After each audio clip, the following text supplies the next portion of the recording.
Let's see.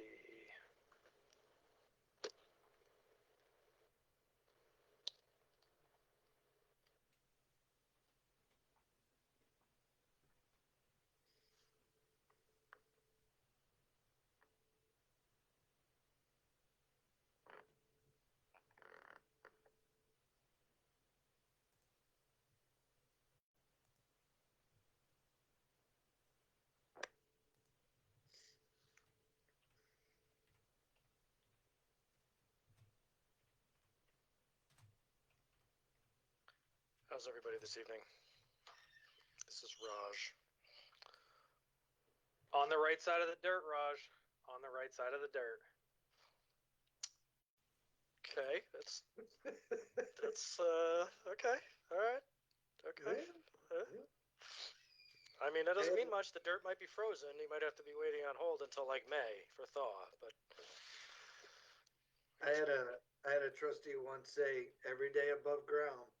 Yeah. Check the obits every morning. If I'm not in it, and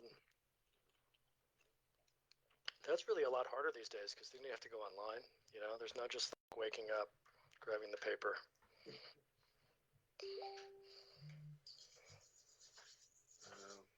Vince, how's life at the IT desk these days? Well, right now I'm in between jobs. What happened? I quit. You did? No. Yeah. Yeah. What? No. I'm going to a small startup company in Burlington called One Day in July. Oh yeah. Cool. Good for you. Thanks. Was this before the ransomware attack or after the ransomware attack? Well, it was kind of all three. They originally wanted me to. They started talking to me in September about the job. Like I had a friend who works there who started talking to me about it, and then I don't know what it was. Like they reached out in October sometime, and I was like, "Hey, I can't even think about talking to you." Or was it? Yeah, no. They reached out in November, and I was like, "I can't even really think about talking to you until this is over, but I'm interested." Yeah. And so.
During that period, though. Yeah, that was really rough. I feel for all the clinicians and everybody that. Yeah. Sounds horrible. Oh, Evan, let me tell you, it was horrible. I'll just joke. I was told computers were gonna help us. They do if you use them right. Use them for good. I try to be very good to the machines because when they overthrow us one day, I want them to remember my kindness.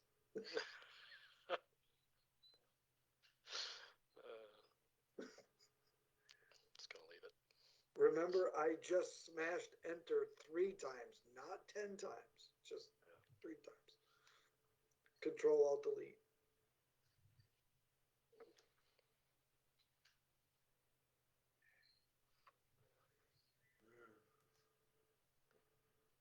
Trying to see who's here and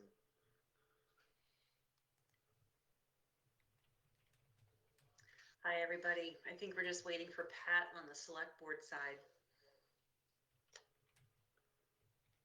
I don't believe we're gonna have George tonight, and I'm waiting to see Andrew log in.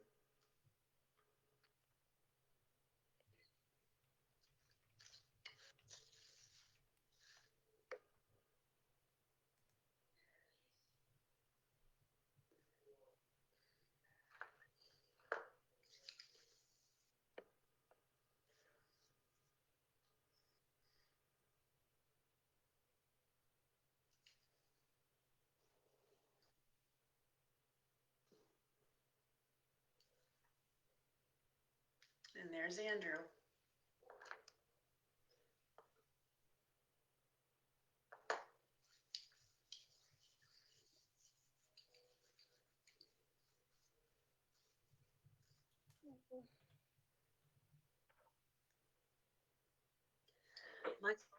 My phone says 6:27, but my computer says 6:29. I'm guessing we should go with the phone.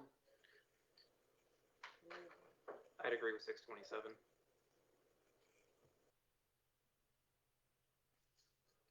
Don't delete it.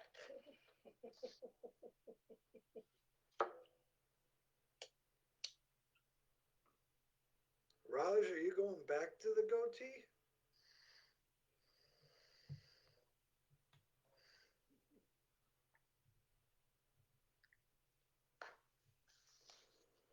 Roush, if you're talking with us, you're muted.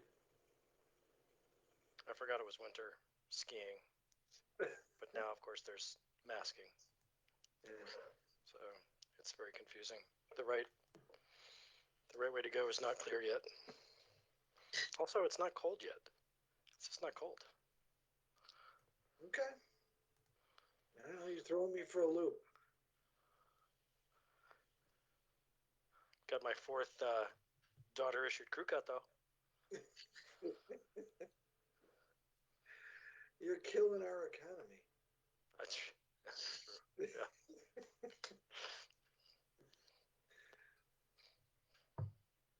Can everybody hear me? Yes. Yes. You know, says the ball guy, Raj. Yeah. Team said my microphone wasn't working. No, you're fine.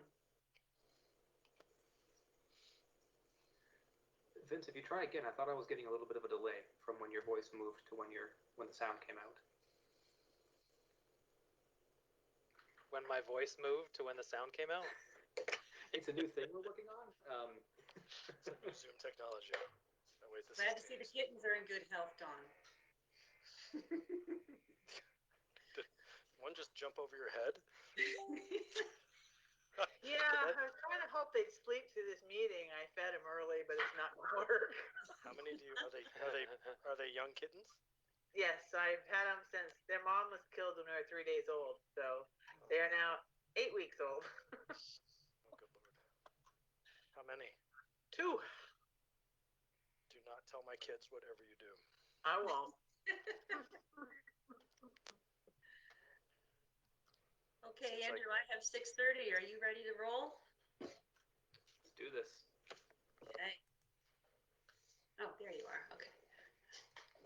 My checkerboard changes around.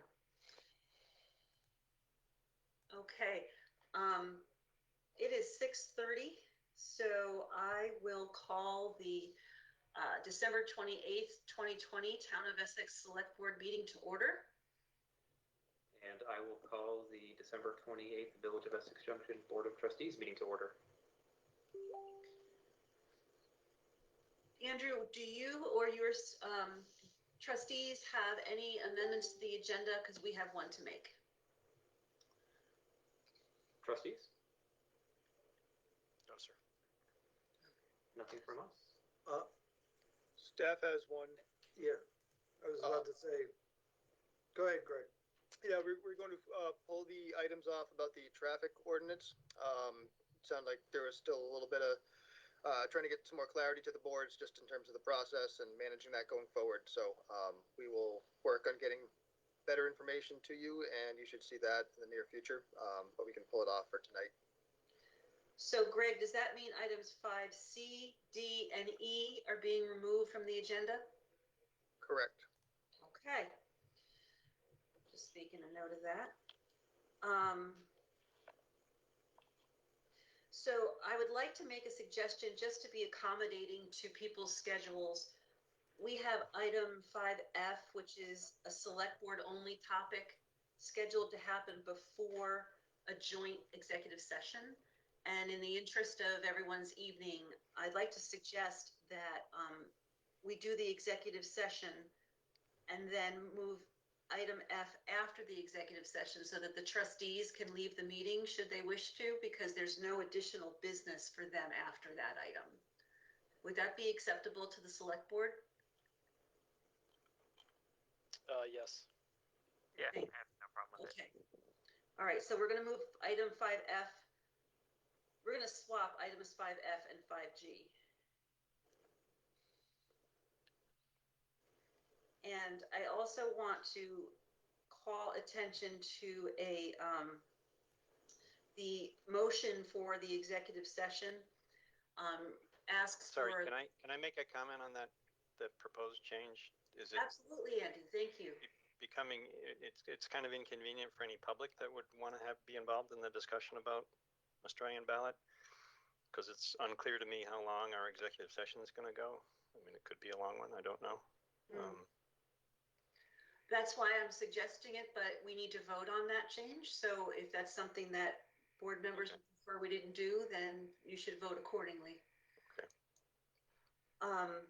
I also just want to note on the motion to go into executive session, it asks for including the unified manager, but the executive session will be about the unified manager because it's that time of year to evaluate his performance. And so that motion should say to include this town HR director, Travis Sabatazzo, and not the unified manager. I just want to give everyone a heads up on that.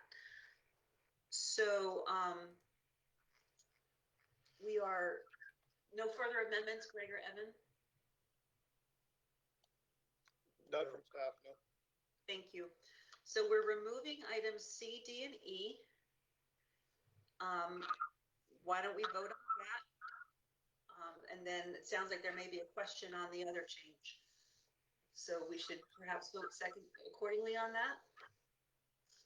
So select board, do you approve removing 5C, D, and E from the agenda? So moved. Thank you, Pat. Is there a second? I'll second that. Thank you. Any further discussion? Yeah, there are some changes there's the speed limit on Sand Hill Road that we've already got the signs up on the road, covered up in plastic.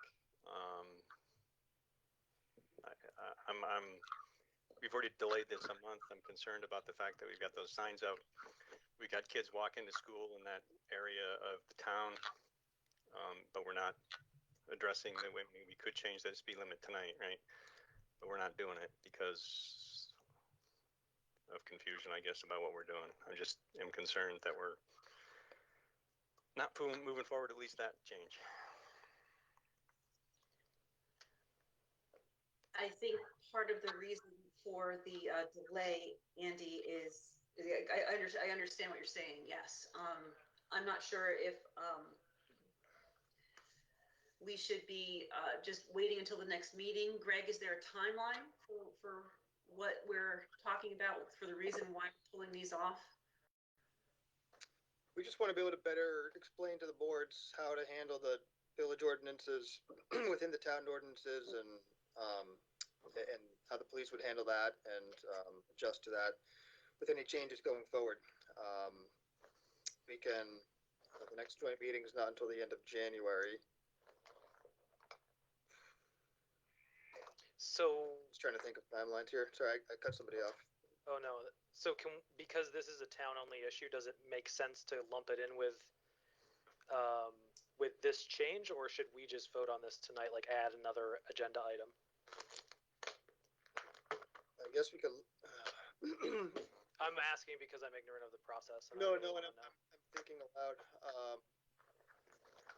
Even if the select board moved forward with just making the change on Sand Hill Road, we would still need to warn a public hearing Mhm. that, for the next select board meeting, which would be January 11th, before that change can take effect.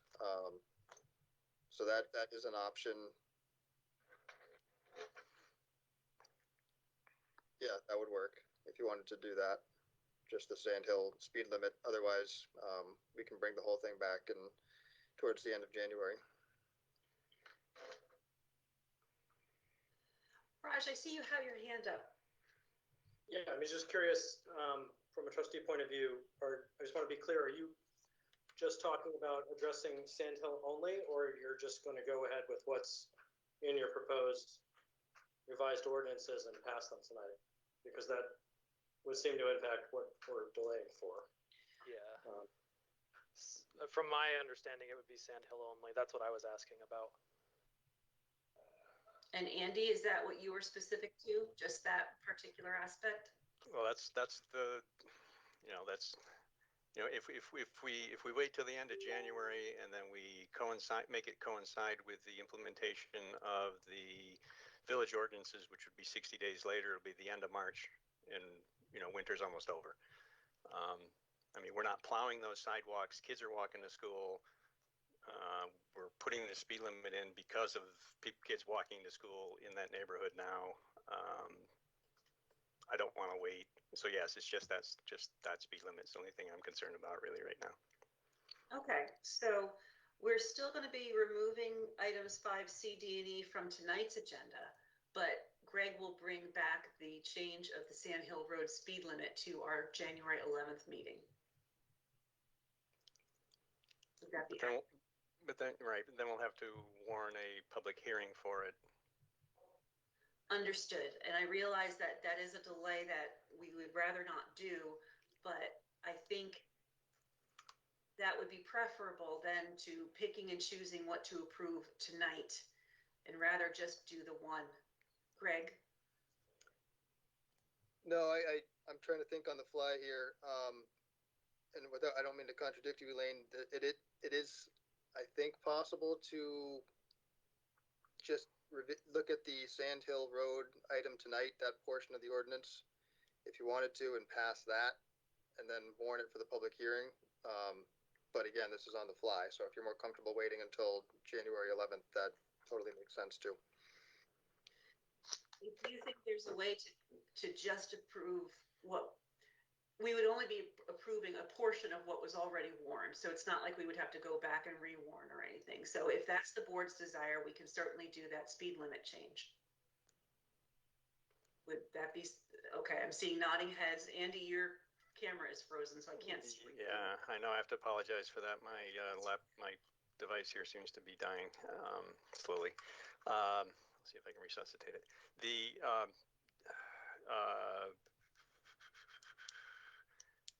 I guess I'm confused on the question. So the question is whether we can warn a public hearing for the 11th tonight for that particular.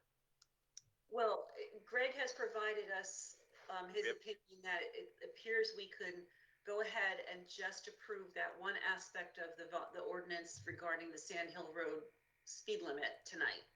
So that would stay on tonight's, and we would do the rest at another time. So what we would do tonight is approve that portion and warn a public hearing for the 11th, at which point we could enact it, right? Yes, I'm seeing Greg nod.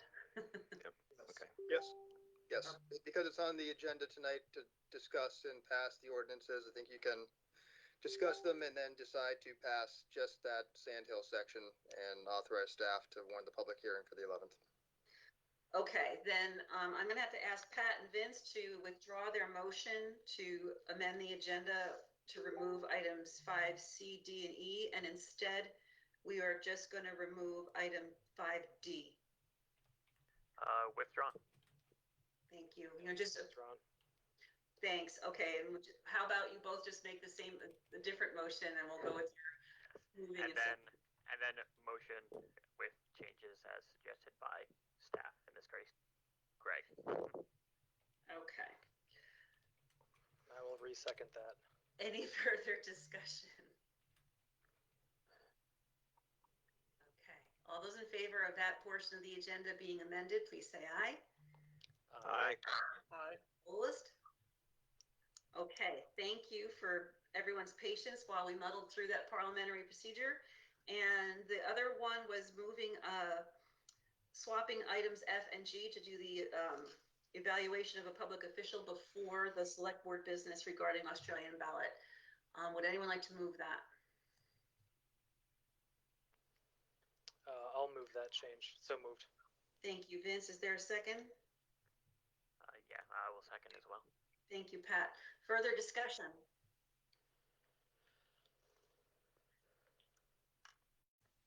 Okay, so all those, pardon me? All those in favor of approving the agenda as amended, please say aye. Aye. Aye. Opposed? Nay. Nay. Was that 2 nays? Okay, 2. we're gonna have to do a roll call on that. Andy, Nay. Dawn, Nay. Vince, Aye. Pat, Aye. and Elaine, aye. Okay, so that motion passes 3-2. The agenda is amended. Thank you for your patience. And Andrew, please feel free to take care of the agenda. Thank you for leading the way through. Trustees, would someone like to make a motion?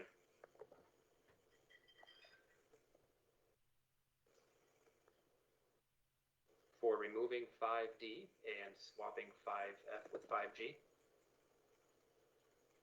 So moved. Second. Thank you, Raj. Thank you, Amber. Is there any further discussion on that motion? I was trying to find my PDF. No worries. All those in favor, please signify by saying aye. Aye. Aye. Anyone opposed? That passed unanimously. Lynn, did you want to take it from here? Sure.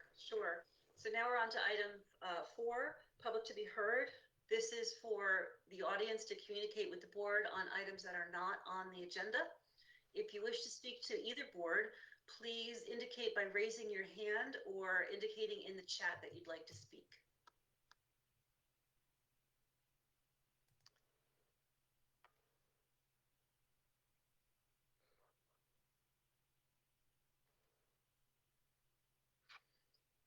Okay, I'm not seeing any hands up, so we're gonna move on to item 5A, presentation of resolution of appreciation to Linda Myers. So this is one of those times where we get to celebrate someone and also be sad to see them move on. Linda Myers has been our select board chair, a select board member, and a state representative for so many years. And the select board has drafted a resolution of appreciation for Linda's longtime service. What I think we should do is have our clerk, Vince Franco, read the resolution into the record. And then if any board members and legislators who happen to be present this evening would like to share any words or thoughts about Linda, we'd love to hear them. Vince, are you able to do that? I'm able. I totally forgot about this part. Alrighty. Resolution of appreciation, Linda K. Myers. Whereas Linda K. Myers has concluded her meritorious service as a representative of the town of Essex, Chittenden 8-1, to the Vermont House of Representatives, and whereas Linda has served the people of Essex in the Vermont legislature as a state representative since 2002, and whereas Linda, as a member of the House Appropriations Committee, worked tirelessly with her committee to meet the budgetary and economic challenges of the COVID-19 pandemic on the state of Vermont. And whereas Linda, in her role as vice chair of the House Corrections and Institutions Committee, played a vigorous and vital role in rebuilding Vermont's infrastructure following the devastation of Tropical Storm Irene. And whereas Linda also served on the Legislative Committee on Administrative Rules and the Special Committee on School Construction. And whereas Linda served on the Town of Essex Select Board for 13 years from August 2001 to March 2014. And as its chair from August 2010 through March 2014. And whereas Linda's service to Essex started long before taking elected office. And whereas Linda guided the Essex High School cheerleading team to our 4 state championships and 2 second-place finishes in 6 years as coach. And whereas Linda was active in teaching religious education at the Holy Family Parish in Essex Junction, and whereas Linda served as a community journalist and editor for the Essex Reporter for nearly 2 decades. Now, therefore, be it resolved that the Select Board and Board of Trustees, on behalf of the citizens of the town of Essex, hereby extend our gratitude to Linda K. Myers on behalf of her many years of service to the people of Essex. Adopted this day of December 2020. Whew. Vince, thank Linda, you. thank you. Yes, thank you very much. And what we don't have on that resolution at the moment, or actually is written on the signatures are there, but I'm not sure if that last sentence should also include the village trustees, because they are there as the signatories as well. So we can certainly, when we present give Linda a formal version, paper version of that resolution, we can include the village trustees as well, because they are signatories on that resolution. Did I miss that in the result? No, I think that was something that I overlooked. That's my mistake. Okay. I apologize. So I'll gladly open the floor to anyone who would like to make any comments about Linda and her service. Linda, I hope that you don't mind that we're talking about you. I don't mind. Okay. I see Representative Logan. Thank you, Elaine. I just wanted to read, because I'm really bad at doing this on the fly, the letter to the editor that I wrote, actually along with my husband. It was a joint effort. So, Linda, as you know, our family has known you for many years. You are not only a friend, but a representative that we always knew had the village interests in mind, with your commitment to our entire community. As a community volunteer, I always knew I could reach out to you with ideas and concerns. When I moved into the trustee role, and again as a state representative, Linda, you were a mentor, always taking time to guide me with your expertise and kind words. Linda, we thank you for your years of service and dedication to the betterment of our community and state, and your steady leadership will be difficult to replace. Thank you. Senator Lyons. Thank you, and thank you for allowing me to speak. I didn't know I was going to do this, so I don't have anything written as professionally as Lori does, but I do want to share how much I have enjoyed working with Linda, she in the House and I in the Senate, but it goes back further than that. I remember when she took over from her husband, Marty, and became a representative. And she has done an outstanding job in representing Essex. She's also very tough. She says what she thinks, and she gets things done. It has been a pleasure to work with her on the Legislative Committee on Administrative Rules. And Linda, good luck. You are so lucky now to have some time, I hope. So take care. Thank you, Senator. Representative Redmond. Thanks, Elaine. As Linda's current or most recent district mate, I just want to wish her all the best in her retirement. There is the word tireless was used in the resolution, and there is no better word to describe Linda. Linda is an incredibly hard worker. She's consistent. She's a workhorse. She gets it done. One of the things that has been most impressive that I have witnessed in just my two short years is if there is an accolade in Essex, Linda has a resolution for it. Linda is so proud of her community, so proud of the people in it, and she's the first one to make sure that there's a resolution, a legislative resolution that's recognizing local Essex folks. Totally a cheerleader for Essex in all of the best sense of the word.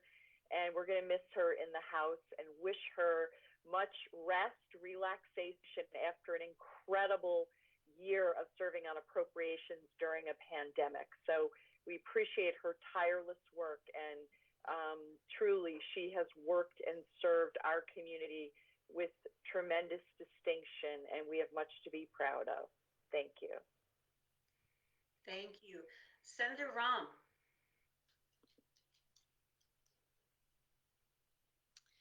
Thanks so much, and thanks for including the full delegation in this celebration of Linda. It's really special. I thought I'd just write something in the chat, but I was just thinking back to being a 22-year-old in the State House and now going over to the Senate, but being a new House member, and how kind and welcoming and thoughtful Linda was, and just to hear the breadth of her service, the depth, the many years. I just want to say, may we all be public servants for that long and still have such a kind, generous, and warm spirit. And Linda, I just wish you the best. I really look forward to staying in touch. And it's just tremendous to see how many lives you've touched and how many public servants feel a lot more encouraged and brave because you have been so welcoming and thoughtful all these years. Thank you so much. Representative Vyhovsky. Thank you so much, Linda.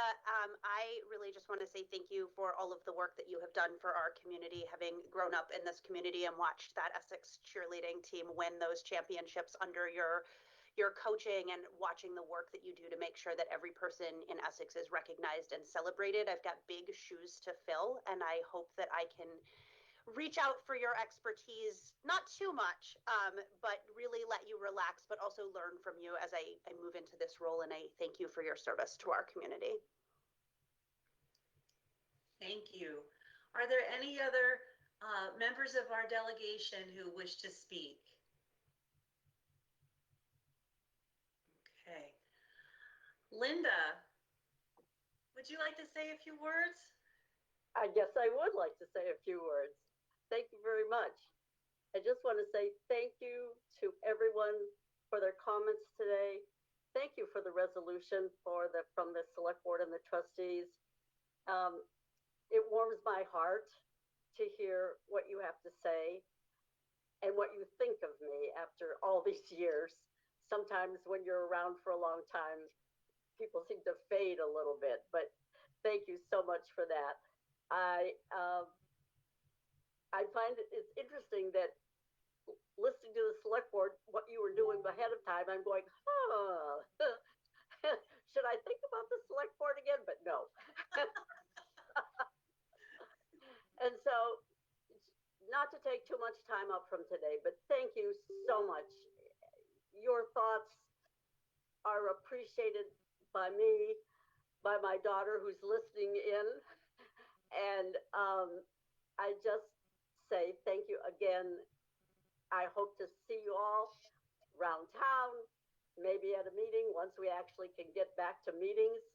And I thank you so very, very much. Linda, thank you. You've made Essex a better place. All right. Thank you, Elaine. I appreciate you saying that. We're going to miss you, but we know where you are. Okay, everybody, thank you so much for taking part in this celebration. Linda does leave big shoes to fill, but more importantly, she has a legacy and she's a model for all of us to follow. And I know I think about Linda an awful lot as chair of this board. So standing on lots of big shoulders. And thank you so much, Linda. Okay, and thank you, legislators, for being here this evening. We are honored to be to have so many of you present in the audience. I wonder if we could take just a minute for each of you to identify yourselves, come on screen, let our audience see who's here, and then we can start talking about legislative priorities. Should I read names off? And well, Okay, okay, everyone's nodding. Representative Redmond. Hi, I'm a Representative Redmond, and I serve Chittenden 8-1, a Essex town outside of the village. And previously, I have been sitting on House Human Services Committee. We haven't gotten our committee assignments yet for the new biennium. And I was recently elected Assistant Majority Leader in the House, dealing primarily in communications, the communications area. So it's great to be here. Representative Vihovsky. Hi, Representative Vihovsky, although technically for a few more days, Representative-elect. Linda is still our representative for a few more days. I am Mary Beth's, or Representative Redmond's seatmate, and I also don't know what committee I will be on yet. Hopefully we will know in the next week or so, and I'm really excited to hear about our Essex legislative priorities and connect with everyone on how I can best support and serve you. So thank you. Representative Houghton. Thanks, Elaine. Hi, everyone. Lori Houghton. I represent Essex Junction and Chittenden 8-2. I'm starting my third term, and I currently am the ranking member on the House Healthcare Committee. And I'm happy to be here tonight. Representative Giambattista. Hello, everyone. This is Dylan Giambattista. I am concluding the last days of my term here with Linda. And so I just wanted to check in and certainly honor Linda's work. It was great to hear that resolution read, but also to let you know that I'm looking forward to seeing what you all do going forward, and want to thank all of our local select board members, trustees, but also our legislators who are going to be taking office in January for your public service. So I look forward to the conversation. Representative Dolan.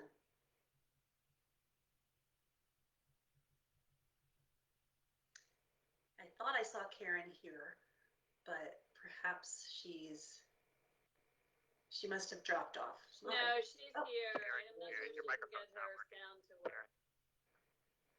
She's making. We'll come back to faces. We'll come back to that. Representative Black. Hi, Representative-elect Alyssa Black, and recently elected to serve Chittenden 8-3. It's been a really frenzied and exciting couple of months since the election, getting to know everybody, getting to know state government a little bit more, and like Tanya said, I don't know my committee assignment yet, but I'm really looking forward to the start of the session, and I'm excited to get going. Senator Dolan, are you technically able to reach us now? Excuse me, Representative Dolan. Yeah, yeah. Can you hear me now? Yes, we can. Oh, okay, great, perfect. So Representative-elect Karen Dolan, for the village for Chittenden 8-2, and looking forward to be a part of this conversation. Senator Lyons. Hi, everyone. Thanks for having us. Jenny Lyons. I am a senator representing Chittenden County, and that includes Essex and Essex Junction. And I'm very much looking forward to the next session. I have served as chair of the Health and Welfare Committee. I expect to continue that, as well as another committee, possibly institutions or other committee. There's so much that we can do together, and I look forward to working with you. Senator Chittenden. Hi, I'm Senator-elect Thomas Chittenden until next week, and I serve on the South Burlington City Council, so I can relate to these long Monday night meetings. So I just want to thank the Board of Trustees and the Select Board members for all the time and hours and energy and just everything you do for your community. I know how much work it is. I also used to live in Essex. We moved from Essex to South Burlington in 2013. We used to live on West Street, right across from Hiawatha. If my spouse had her way, we still would live in Essex. I had to rip her from Essex over to South Burlington. Just know that my heart still, my wife's part as well as mine, still rests very much so with Essex. My priority for this coming session is quite honestly not to step on Senator Lyons' toes and to learn the ropes. So I'm just I'm looking to learn over this next coming year, and I hope I'm going to play the new guy card for a few months. But I promise the next time I come before all of you, I will have a lot of hopefully important things and information to share. Thanks for having me tonight. Thank you all. And Senator, did I get Senator Rom? Senator Rom? Thank you all so much for including us and listening to all of us. I feel badly sort of adding to this cacophony of hearing from us legislators, but then having to go. I actually have a terrible earache, and I somehow managed to get a 7:30 p.m. doctor's appointment, which I'm so grateful for. So I'm going to head out in a little bit. Being a new senator, similar boat to Tom Chittenden, all I know from being a House member is everything I don't know at this point as a new senator. But really grateful to Senator Lyons and Senator Sirotkin particularly for chairing committees like Health and Welfare and Commerce and Economic Development to help guide us through, you know, one of the biggest crises of many of our lifetimes. I went into a burning building in 2009 when I started in the House in the start of the Great Recession, and am going back in hopefully with a bucket of water. And of interest might be, I feel like I have dispensation to say that I'm really hoping to be on the Government Operations Committee, which I know is important to a lot of your work. And we currently don't have a Chittenden County senator on that committee. So I do feel some confidence that they might try to grant that request on the Committee on Committees. And I'm just grateful to be with all of you for this time. Congratulations again to Linda. Essex is a true community full of bipartisanship and generosity of spirit. And I'm just really grateful to be in community with all of you. Thank you all. Senator Rom, feel better? Andrew, I feel like I've hogged up the whole agenda. Why don't you take us through the start of this legislative priorities discussion? Sure, thanks. I wouldn't say you've been hogging it. I'd say you've been leading us through with great vigor. So I appreciate that. Thank you. So to really get things started, clearly the top of, I know, well, I'll say my mind, I imagine everybody else's mind, are things related to COVID-19.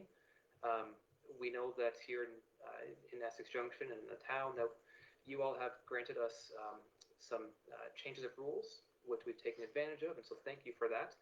Wondering if you, I don't know who would like to start, but if you could share a little bit about what some thoughts are moving forward with this upcoming year, what we may expect, and things you'd like us to keep an eye out. Go ahead, Senator Lyons. Yeah, thank you. I would like to call your attention to a bill that the Government Operations Committee in the Senate has been working on for a couple of months now, or since the election. And that will be a bill that is permissive and allows for select boards to move their town meeting should they desire, and also to allow for the use of paper ballots. But it is permissive. So that's really what the bill is. There is another section in the bill about Brattleboro, but that doesn't affect us up here in Chittenden County. So that's one very important bill. It has to be passed by the end of January to be consistent with the work that you're doing for town meeting. The other, and I don't have the details of that bill, but it will be out very soon. As soon as the session starts, that bill will be introduced. So you'll be able to access it, and we can help you with that.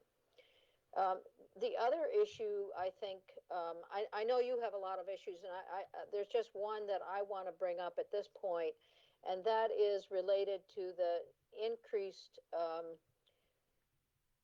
value of residential properties and what that may do to assess valuation. And I'm working on a bill with our town assessor in Williston. I think that that through the Regional Planning Commission and others, you folks probably have heard about a little bit about the bill, but what we're going to do is try to help people so that residential taxes don't go sky high. No one can afford that right now, and we're very sensitive to that issue. So that's another bill to look for. It won't be passed immediately, but it is going to be in the hopper pretty quick. I'm working on it right now.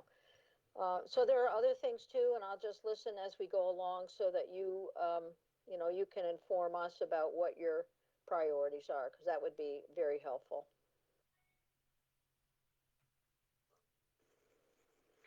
Thank you, Senator Lyons.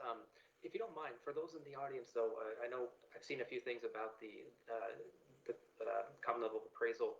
Do you mind just brief, elevator pitch?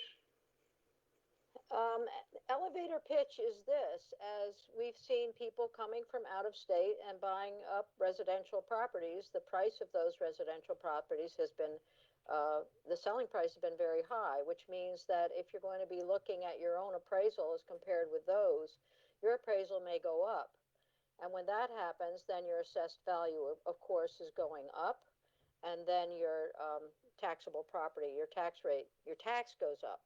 Not the rate, but the tax. So what we're trying to do is to insulate current homeowners from that sort of extraordinary increase in residential property value. It is peculiar to the pandemic. It's a result of the pandemic. So we're going to try to see what we can do to keep property taxes down. And I hope that's sufficient. There are different options that we're looking at. One is to put a cap on increasing property values, but then that may not work because towns also need some flexibility. So there are a lot of issues that we'll be looking at. And I hope that some of you will keep an eye on that bill and then help us as the bill goes through. I guess it'll go through Finance Committee in the Senate. And in the House, it'll go through Ways and Means. There are 2 House members also working on the bill, Representative McCullough from Williston and Representative-elect Aaron Brady, also of Williston. So I don't know if I can't give you any more at this point. I don't have all the data in front of me and what the increases are, but just to say that the residential property increases are significantly different from commercial and industrial. So commercial hasn't gone up, industrial hasn't gone up, and they're actually doing pretty well, pretty good. But then also remember that a lot of us who are living in neighborhoods, residential homeowners, are also people who are losing jobs. So that's a caution for all of us. Thank you, Senator Lyons. And Andy, is your question related to what Senator Lyons was just mentioning? Yes, it is. With regard to moving town meeting date, I recall hearing that there was some potential restrictions to towns that had a charter that that specified a specific date. Is the legislation that's being put together going to address those communities that have charters to allow them to also move their date? That's a really good question, and I don't know if that is specifically in the bill, but I believe that was some of the discussion. So my off-the-cuff answer is yes, that would be a part of the decision-making to give towns full authority to make some changes to timing, regardless of whether it's in the charter or not. And we can double check that for you, but that does make sense. Okay, thank you. And the other piece of that is villages, I guess, assume would be covered as well. Yes. Yeah. Great, thanks. Anyone any municipality having a town meeting. Yeah. Just to add on that, we sent language to the town from that bill. Lori got that and made sure that Evan and Elaine had a copy of the latest bill so that we could, have feedback on that. So happy to send that to you, Andy, if you want to take a look at where things are at currently. And switching gears, I'll talk a little bit from human services. From my human services vantage point, one of the things that, if I'm back on human services, we will be looking at, obviously, we had to allocate a lot of the CRF, the CARES Act funding that came from the federal government, and we built into a lot of the legislation report backs from the state on how that money was spent, where it went, who used it, how they used it, was it used effectively, what were their leftover funds. So we'll be looking at that very carefully. We had money to put toward food security, toward increased mental health, rental assistance, all of these things. So we'll be part of our work with the next package coming will be to look at how we spent things and ensure that we're, spending it wisely, and also, dealing with immediate needs, but also investing in longer term structural solutions where we can with some of this funding. So another thing I know our Human Services Committee is going to be looking at are two big issues. One are the increase in opioid overdoses. We've seen national statistics, and those overdose numbers have gone up dramatically. We're going to be looking at the numbers in Vermont to see what kind of response we need, what we need to do within our hub and spoke system to kind of deal with that crisis. The other issue would be child care. Many of us have shared national articles about the number of women who have left the workforce for lack of child care, or having their kiddos home from school, and needing to be home with them and unable to work full-time jobs. So we'll really be looking at a whole child care system. We in Vermont did pretty well stabilizing our system compared to other states. That's what we've been told. And there's, according to Congressman Welch, there's $12.5 million coming from the next stimulus package in the area of child care.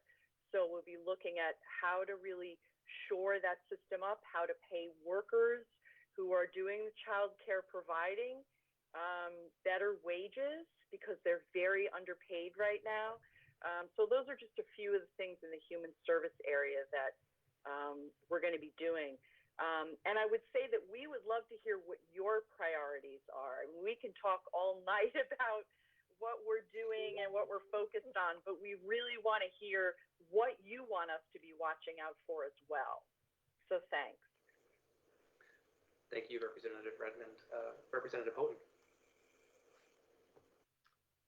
And to what Mary Beth just said about hearing what you all need and want, I will be very short, but just to give you an update from the Healthcare Committee side in the House. There's going to be many areas we look at, but the three main ones will be COVID. Just like Mary Beth said, a lot of money was given out to the healthcare system, and so we will be looking at how that was spent, where it worked, where it didn't, and what we need to ensure that our healthcare system continues to survive through COVID and beyond. It's taken a big hit, and we need to focus on that. But healthcare also includes mental health, and we know that this has been a struggle for many, many, many people. Not only adults, but children. And we need to focus on that as well. And then two other quick places. We did a lot with workforce between the Senate and the House last year, and but we need more. We need to do more. The workforce has taken a hit. There are people who have left. It's been short-staffed for many, many years, and I think COVID has just brought this to the forefront. And then lastly, again, something that has been occurring for years, but COVID has brought it to the forefront, is healthcare disparities. And I know our House Healthcare Committee will be focused on that this year. Thank you. Senator Lyons. Just briefly, so the way we're structuring our first year of the session is first to look at COVID-related issues, and then that will include the new monies coming from the federal government.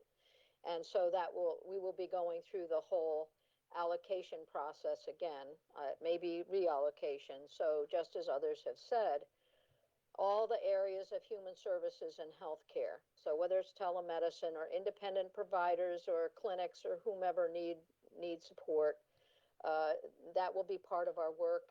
Economic development issues, that's all part of our work when thinking about retailers and restaurants. So everything that we've been through. Then in addition to that, then there are the second layer, I would say, are all the bills that we acted on last year or last session, but never made it through both the Senate and the House. So there were some bills that were left on the table, and we will pick those up. I know that in my committee, we have a couple that are very important, not the least of which is one related to increasing the nursing workforce. So that's the second sort of tier of work that we'll be doing. And all the while keeping an eye on what's going on with the pandemic. If in health and welfare in particular, looking at the vaccination process and how folks are doing. But after looking at the bills that are left over, and then all of the issues that have been brought up that are so key to our mental health and social welfare, I think about kids at home, how we can help them. So we'll be looking at those issues that are related to the pandemic, but may not necessarily be directly related to the COVID money that's coming to us. Finally, we'll be looking at new bills and new ideas and moving those forward. I don't see that group of legislation being brought up until much later in the first year or even into the second year of the session. There's a lot of work ahead of us, and I hope that you are now going to fill us up with some ideas that we can take into the House and Senate. With that lovely transition, why don't we open this up to the rest of the board members, so trustees, select board members, about priorities, and to our delegation, just fair notice, we didn't meet in advance and we didn't come up with our top 5 list. So with that in mind, this may be more popcorn style. Would anyone like to kick this off?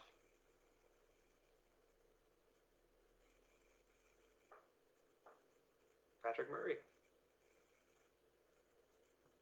Sure. Thank you all for being here. I do want to touch on or mention one issue that I think comes more from my background as a school board member, but is one that you touched on, Senator Lyons, specifically about the CLA and how potentially dramatic an increase that may be. We certainly saw that this last year in our educational tax bills, and I take full blame / credit for that, for passing the school budget and EWSD over this last term.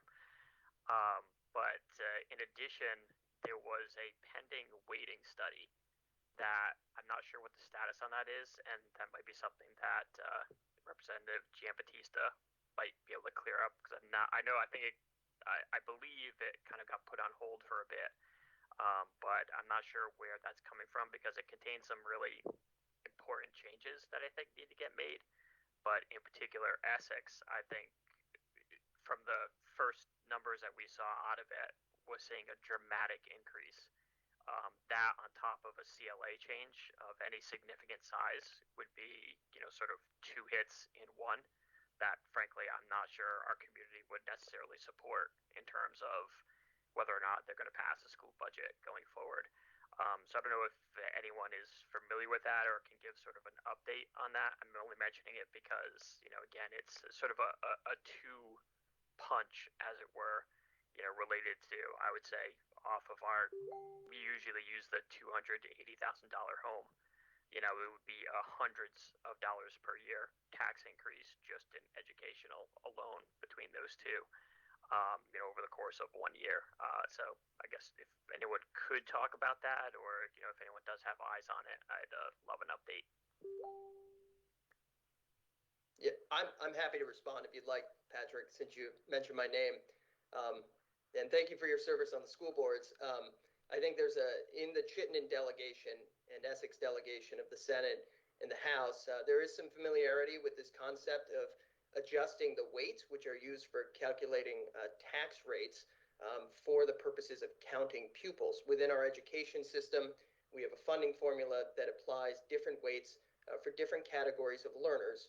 And there's been a great interest recently to reevaluate the weights, because they were developed about 20 years ago, 15 years ago, during Act 60 and Act 68. So this is a question of equitably funding educational opportunities for all our kids in all parts of the state. And within Chittenden County, there's great disparity as well with application of the weights, because there are weights for things like English language learners. There's a special education weight. there's a pre-K funding weight and so forth. So this will be a conversation of discussion.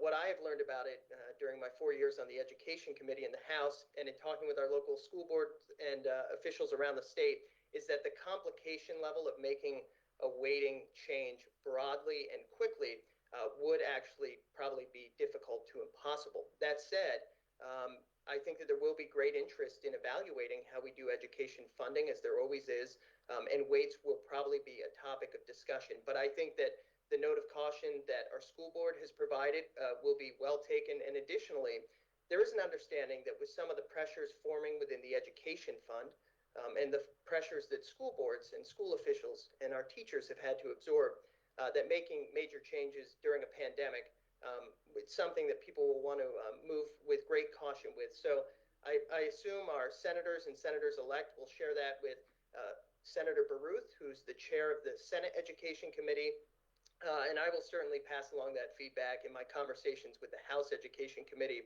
ahead of session. It's very helpful, and do know that your voice certainly will be heard. Thank you.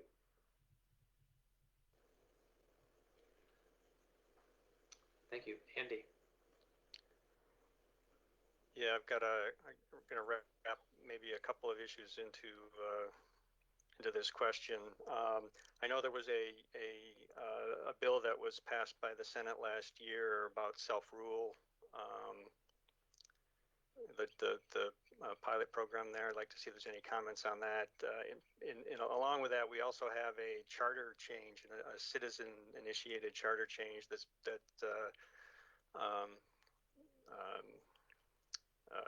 went to the House GovOps, but wasn't acted on. There's a second charter change also that makes our language gender neutral, which I was really hoping you would pass last year, but didn't. I think that one died as well. I'd like to see that one reintroduced. And then the other piece of this is we've got the village has already passed a merger proposal, and it's possible that the select board will post a slightly different version of the merger proposal to be voted on at town meeting day.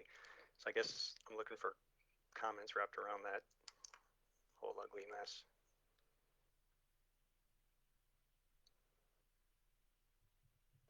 Anybody?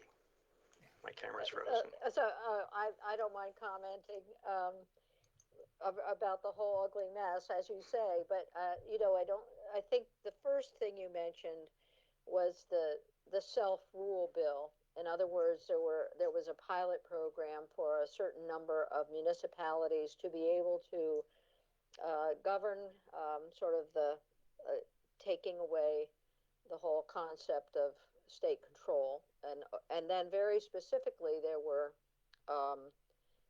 areas of statute that would have been eliminated for those municipalities. That bill went over to the House. It was the first year of the session, I think. Yeah, and it was for me it feels almost ancient history. It was so long ago, and then the pandemic hit. So I cannot tell you its fate in the House. I know that it wasn't taken up. There was a lot of enthusiasm for it in the Senate, and I know at the local level. I don't know about the city charter, citizen city charter proposal, and maybe someone else can talk to that. Gender neutral, I would think, would come back up. Our Constitution has been made gender neutral. There's no reason why other charters and so on shouldn't also be. And then I can't answer the question about your charter. I mean, about your merger. I think we'll look forward to your proposal. I think that's the role of the Essex Junction and Essex to be the proponents of any proposal. And I'll do the best I can to support your work. And you have to, just stay in touch with us. I'm not sure that I'm answering your question, but that's the way I look at it. So thanks. Representative Houghton. Thank you. I can do a little bit better than Senator Lyons, but not much. On the South Rule, it was pretty controversial in the House. I don't know where it would stand this next biennium.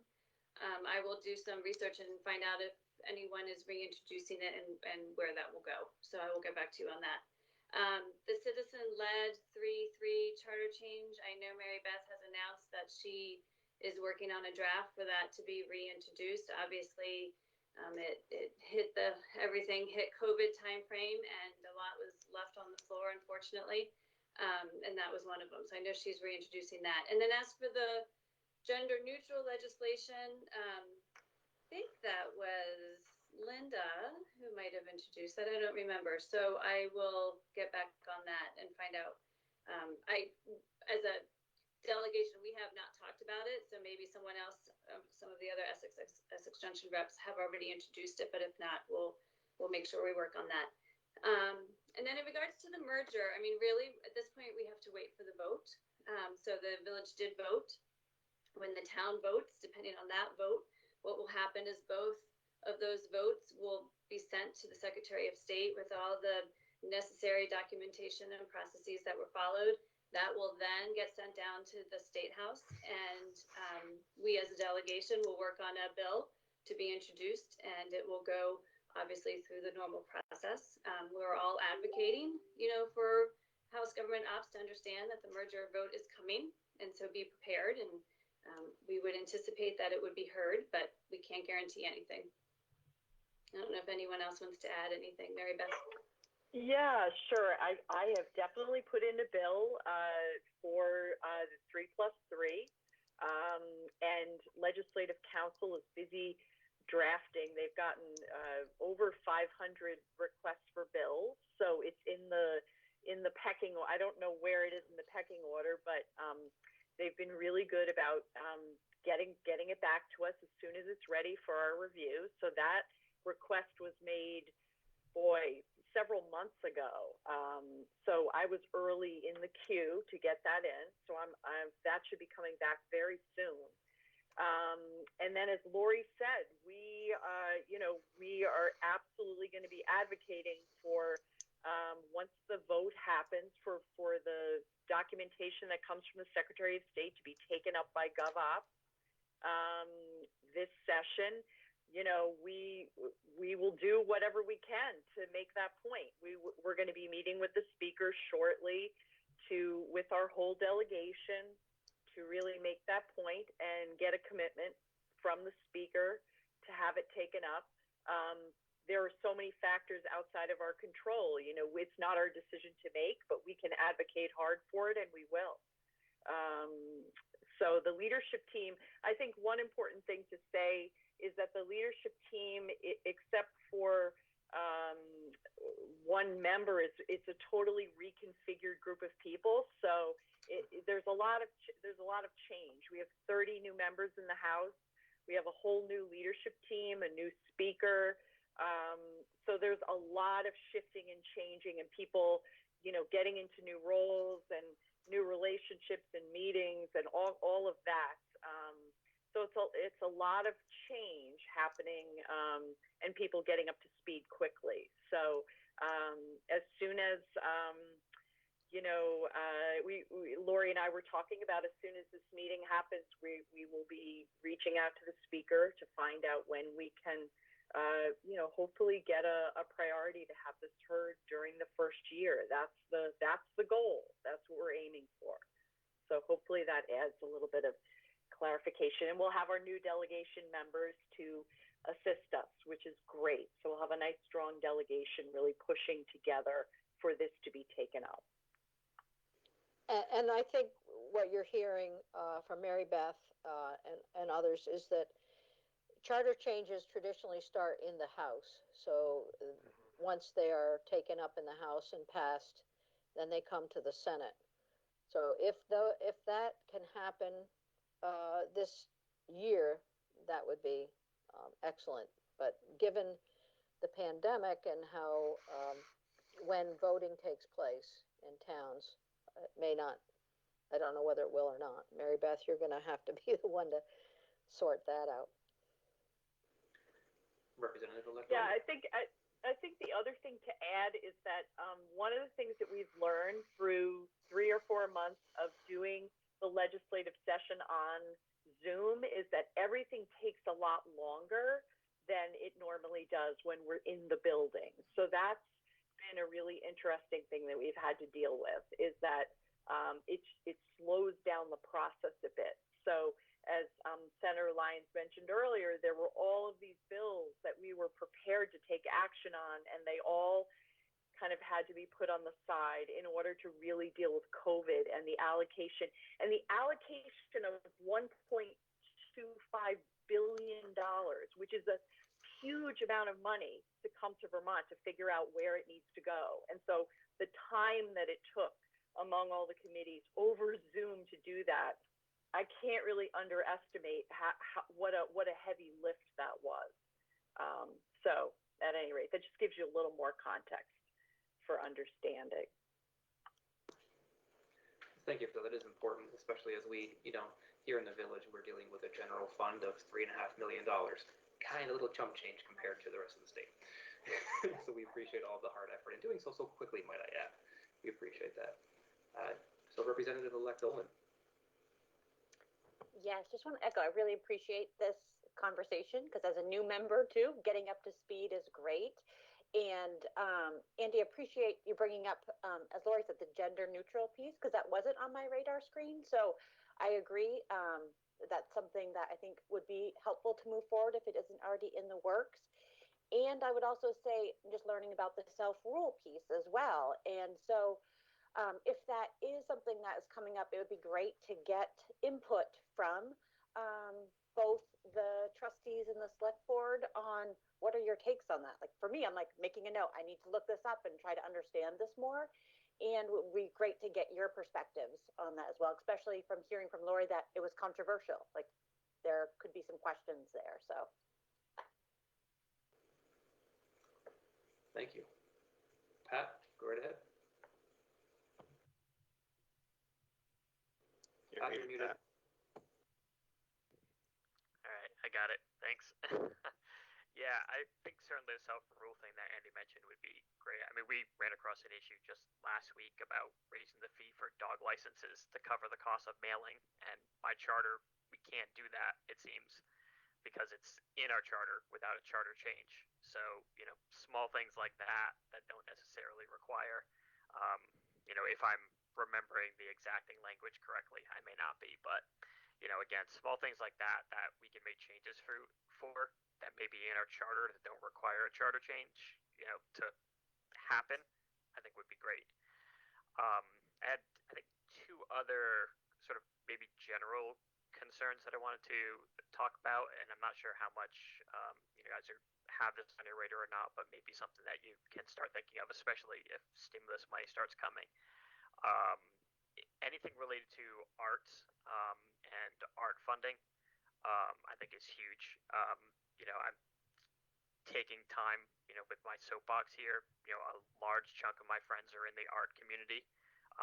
They are big performers, or they're comedians, or they are dancers, and their businesses have been shut down effectively. And there's, while I think many of us are kind of able to get back into the life of living with COVID, anyone who does a performance business is really struggling and will continue to struggle for many months to come.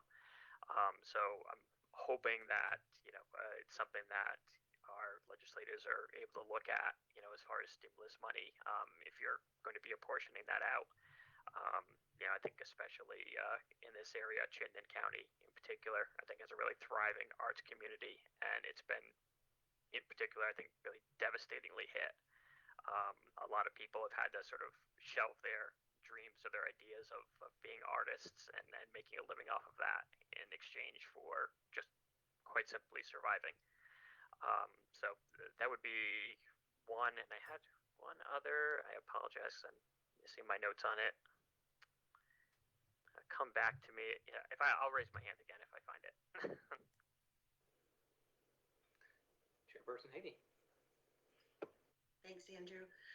I'm not sure how much Act 250 will be discussed this session, But last session, one aspect of it that was really great that hasn't been discussed too much was waiving Act 250 requirements in state designated downtowns and village centers. And so if anything about Act 250 actually does come to the table this session and gets some traction, that would be a really essential aspect.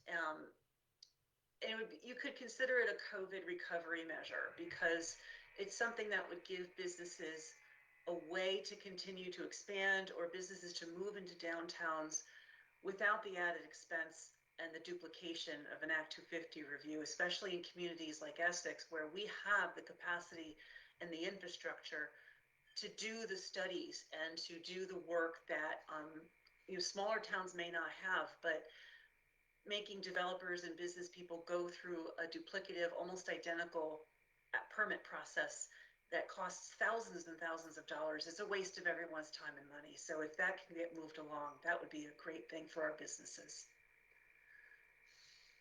So I do think that that is on high on the list for discussion.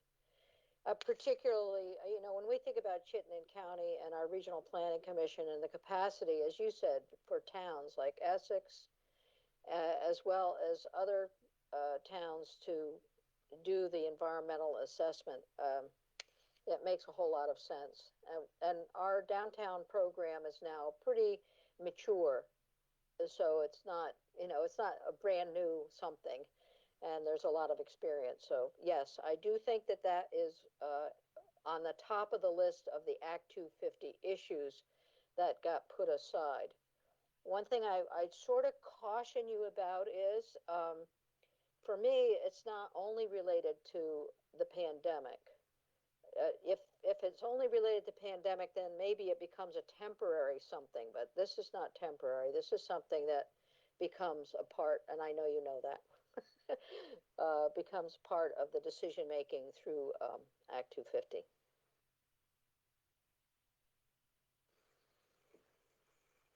Andy, go right ahead. Yeah, I want to ask about cannabis. First retail establishments can open 16 months from now, which doesn't give us a lot of time to be ready for it or to actually even schedule the election that we need to have in order to opt in if that's our choice. There's no, and the other thing is, well, the Cannabis Control Board that's been established, the 3-member board, has no municipal representation on it. There's nobody on that board who is charged with representing the needs of municipalities, and I think that should change. The cannabis license fee structure, a one-size-fits-all for all towns in Vermont, I don't think is appropriate. I think there needs to be some ability for municipalities to assess the need that they're going to have, rather than have trying to force fit a solution to every town across the entire state. So I guess those are concerns I have. The whole timing of it is just really, really tight. As I said, 16 months from now, the first establishments can open, and we don't know what the rules are yet. We don't know how to adjust, or whether we can adjust our zoning, and how we're going to get to a place where we're comfortable to either to have the vote whether to opt in or not.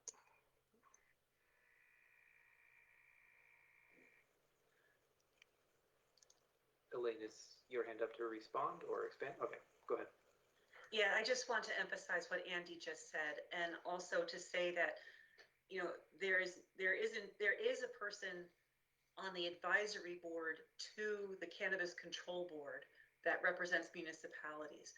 But between now and when that control board starts to work, that's when the rulemaking is going to happen and the rate setting is going to happen, and there's no municipal representation there in that interim period. So any advocacy that you can provide for municipalities in that crucial period is really important, because it's not provided for in the legislation. Trustee Trotwood.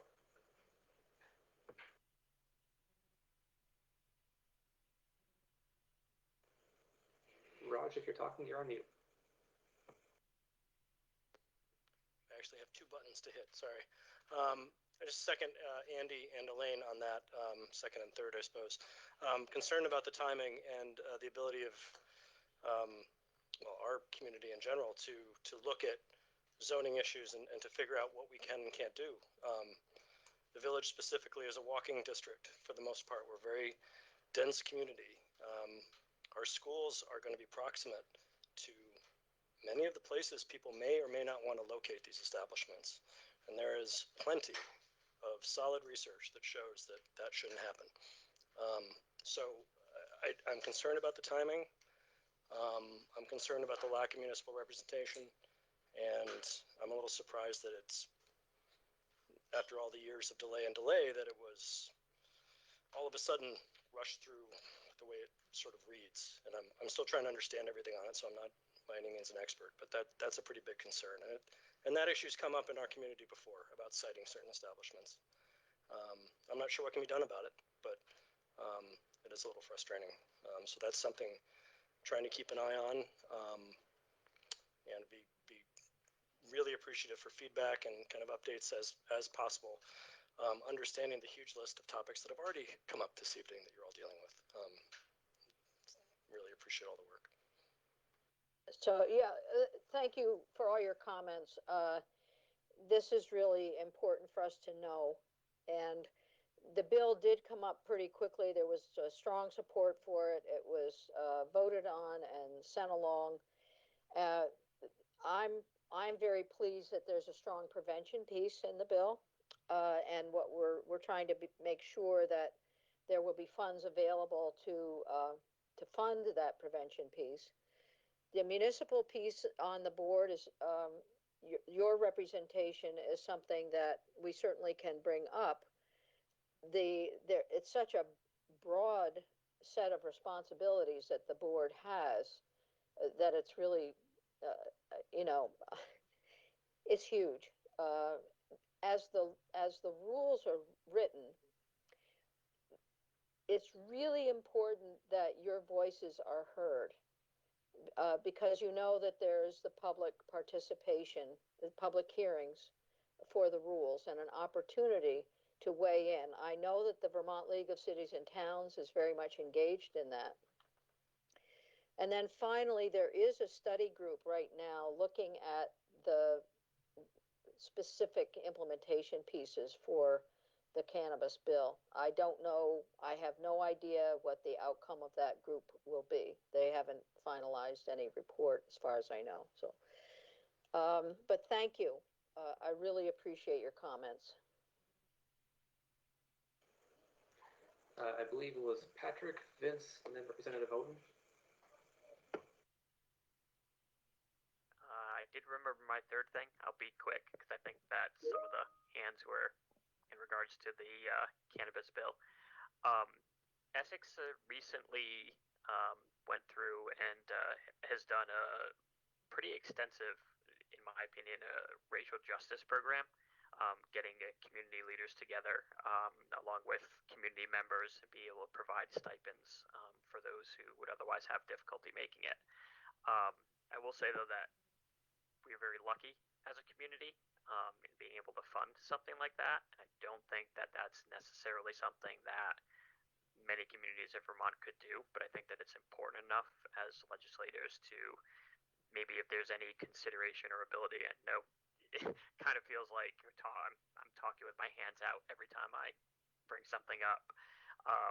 But some sort of program that communities can access that might be able, whether it be grants or something along those lines, where they could do something similar to what we're doing in Essex, which is, a community-wide, basically introspection, I guess, into, how we're doing, how our communities are doing, how our police are doing in regards to racial justice. Something like that statewide, I think, is really important given the year that we've just been through. I think would be difficult to do in a lot of towns, outside of, again, frankly, Chittenden County.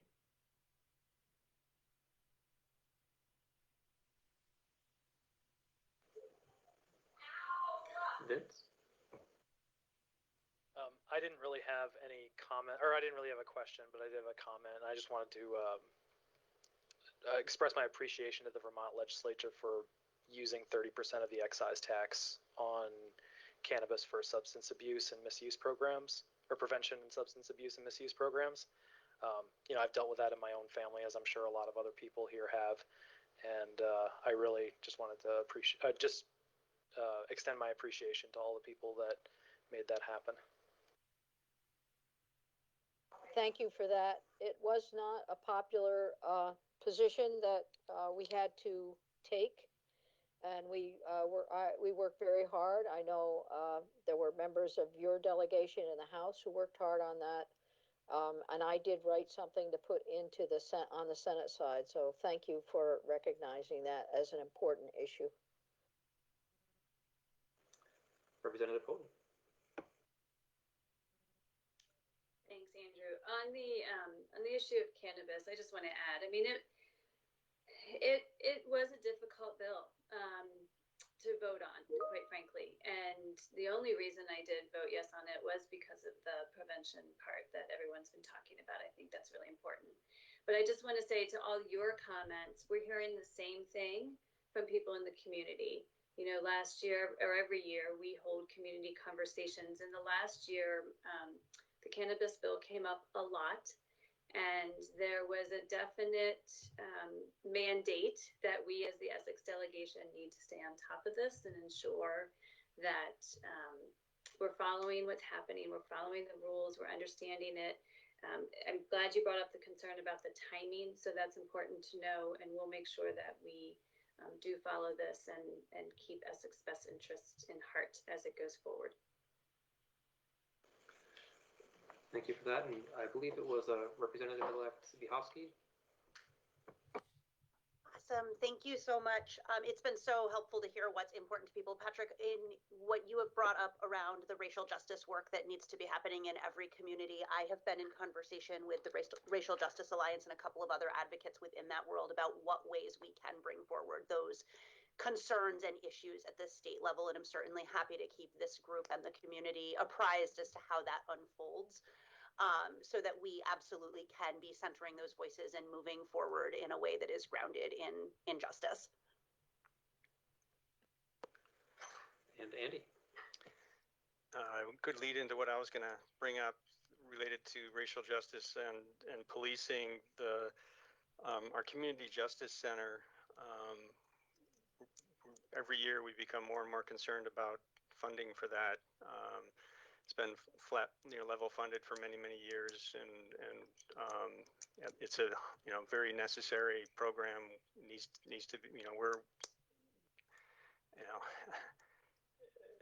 it would be very unfortunate if it was disrupted somehow. And so I don't know if there's any opportunity to provide more support for that throughout the state.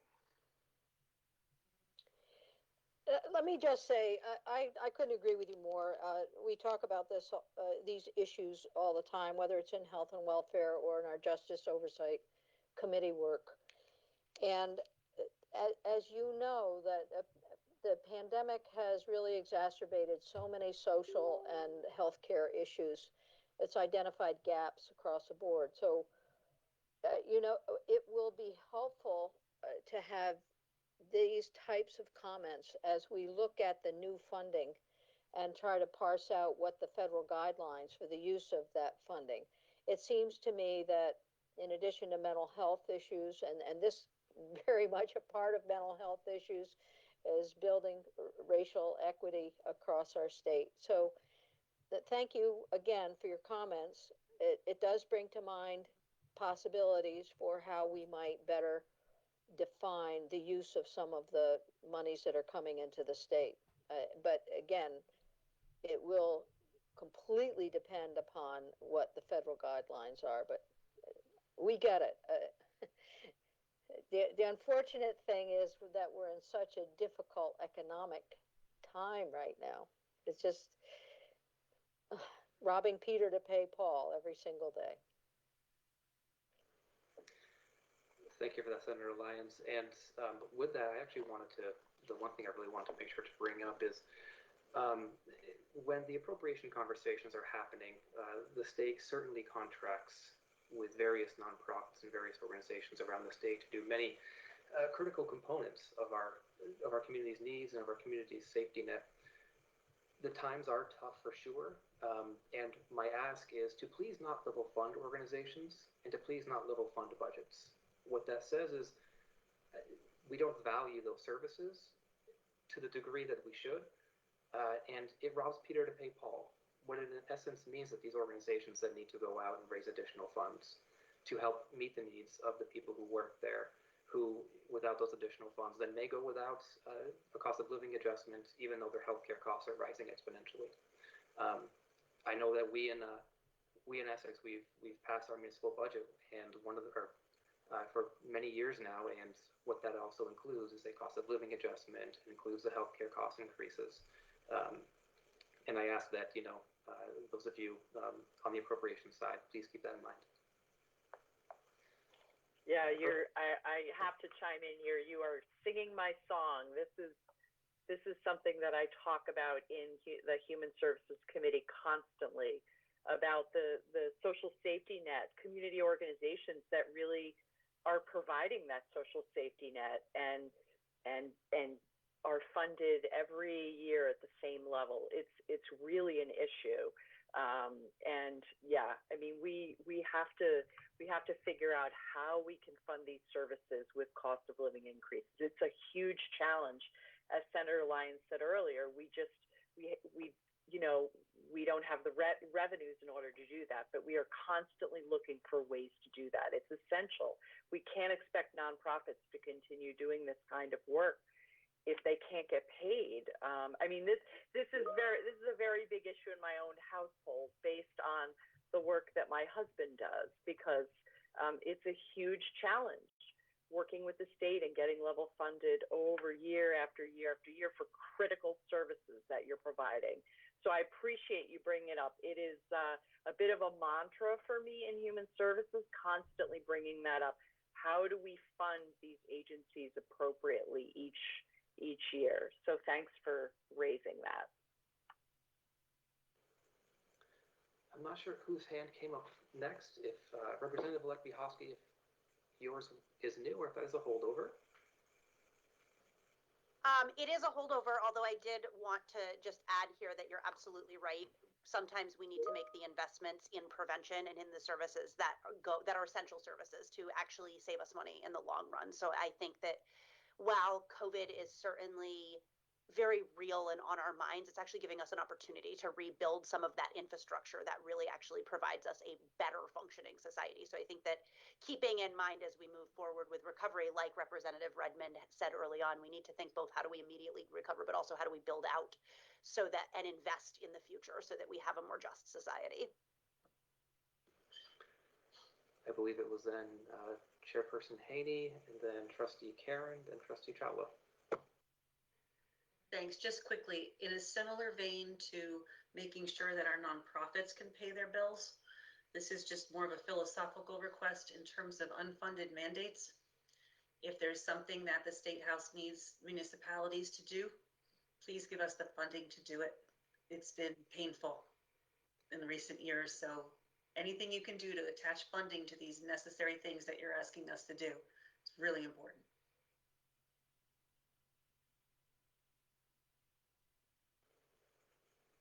Trustee Karen?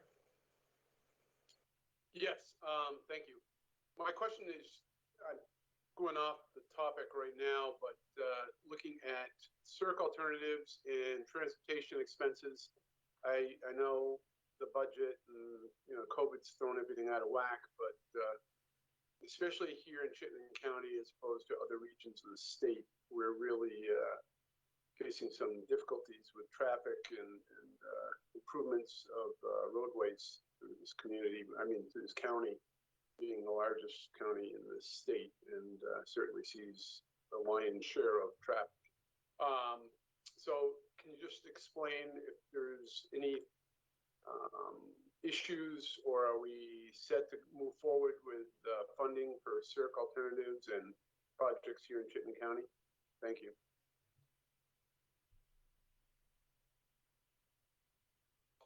Go ahead, Thomas. So I'm going to venture into this, though I'm probably going to say something wrong, and hopefully Senator Lyons will correct me. But I have an interest in transportation, and I know that in the South Burlington City Council, we've been receiving presentations by Charlie Baker and the I-89 corridor study, and that's highlighted a few areas and opportunities, the trade-offs of what that could do to decongest some major parts of the region. I don't know if I'd classify 12B an expanded exit 13 or even a full 14 as circ alternatives, but I think they would do a lot to have a freer flow of traffic throughout the region. I would love to hear Essex thoughts. I'm really excited for what you're going to do with Five Corners and the timeline for that. I know that doesn't speak to the circumferential highway topic, which I don't know where that stands, and maybe Senator Lyons does more so. I'm hoping to be on transportation, and this is something I'd love to dig into. So if Essex has thoughts and strong opinions on where they want to see some transportation investments for the Chittenden County area, if I am on transportation up, I would love to have follow-up conversations about that. Senator-elect Chittenden would be more than happy to chat with you at any point in time you're ready. And I will just add, I have it as a follow-up. I honestly don't know where we stand with transportation funding and the circ alternatives, but I will check into that. I do know that there's a big, I heard this today from one of the House members on transportation, that there is a big allocation coming from this next stimulus for transportation. It has a massive amount that's for infrastructure related to transportation. So, and I know that the House is working on a transportation modernization bill that would attempt to electrify all public buses in Vermont, create a better public transit system, as well as helping middle and low income people get into hybrids and electric vehicles at lower cost. So there is going to be some interesting developments coming with this next stimulus that relate to transportation, and I'm eager to learn more and find out about that. But in the House, there's a huge effort to put a transportation package together for the coming session. Vince, why don't you go ahead? So I had a different take on the transportation problem. My thoughts on the transportation problem is, you're trying to make the roadways more efficient. Maybe you could offer like a slight tax credit to businesses who allow their Vermont employees in the congested areas to work from home. So like if they're working from home like 3 days a week, that's for those 3 days, that's a car that's not on the road in the mornings. So like not like a crazy amount of tax credit there, but just enough to make it kind of worthwhile for a business to allow their employees that can to telework. Now obviously there will be some that can't, but I think that might be an innovative, novel solution.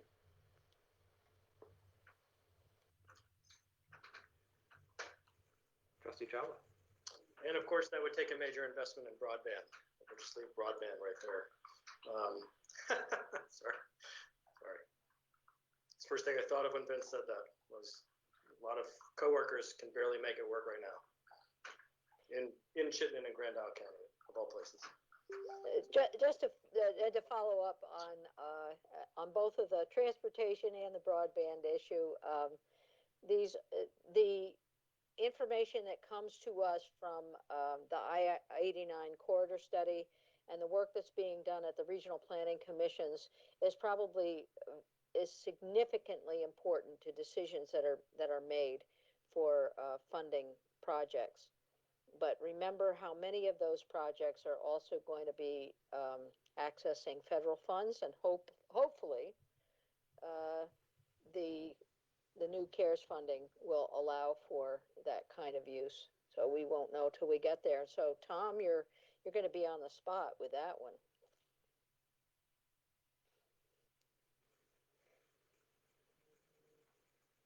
Ross, do you still have more? I get just one comment.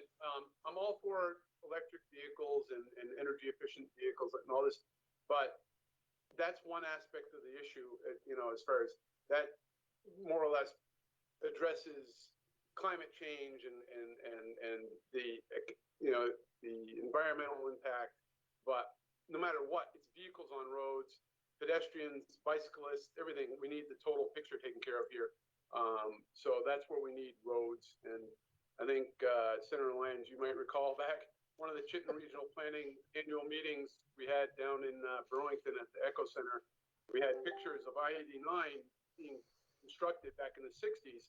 And I think I sat at the table with you and I said, if that interstate hadn't been built in the 60s and 50s when it was today, to get anything like that through this state would never happen. Never. And I think you acknowledged my comment. And I think that tells you what's going on. And that's back when that was built, they proposed the Cirque Highway that we don't have. And the traffic counts haven't gone down, no matter what people look at. This is a rural state.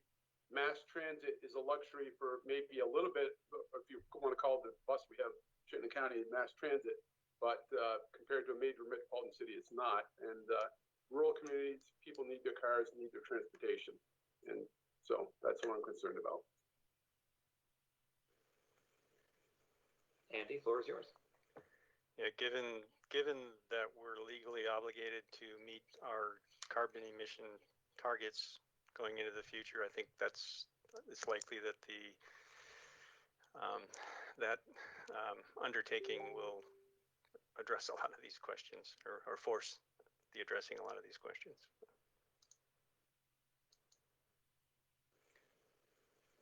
Pat, Corday? All right, I'm saying this tongue in cheek, but monorail, right? Monorail. I'm kidding. I don't have anything else. Well, I think we've hit the limit for board members here. So at this point, why don't we turn this over? Evan, we haven't heard from staff. Is there anything that you want to make sure that gets addressed before we turn it over for public input? You guys hit a lot of very good topics. Couple things that we have experienced just about COVID relief and small businesses. A lot of small businesses are renters in the buildings that they're in, and they don't actually pay their water bill directly to municipalities. They pay it to the landlord who has the account with the municipalities, so they're not eligible for any relief in that package. A lot of small businesses, some of them even started after the pandemic started, so they don't have 2019 financials. But they were still good enough with their dream to open up. Hopefully in this next round of help from the government, the big G government, down to the state level government, down to us locals, those types of businesses are thought of, because they really got very much left out of the first round. A lot of what we've been doing and what we see, you guys touched on it a little bit about the opioid epidemic. We also, and you all know this, the mental health issues, not just COVID related, but COVID exacerbated. And one of our issues is, our police get the call for most times. We have a contract with the Howard Center for Mental Health, but there's no place to where we actually get to take them where they get help. And more times than not, they're back without getting very much help, if at all, within 24 to 48 hours. And so it's this cycle of, they go in, they come out, we get them, we put them back. And there does not seem to be any facilities that have either beds or the ability to treat. So that's something I would say that it has been pushed down to the locals to address. And we are, I'll admit, we're not well equipped for that area of care out on the streets or,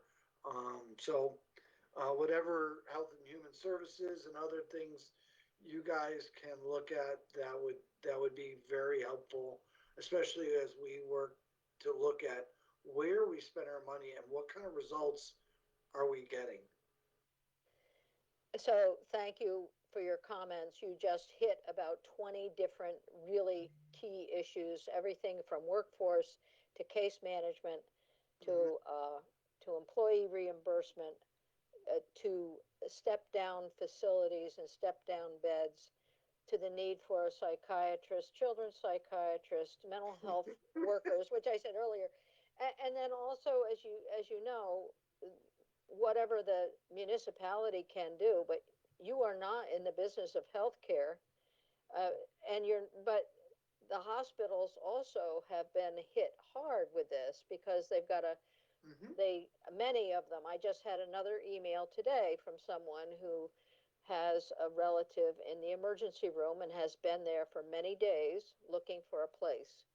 So this is, you're not speaking to deaf ears, but this is it is a tragic issue, and let's hope that we can take some of the CARES funds and put them into the appropriate housing that we need as a start.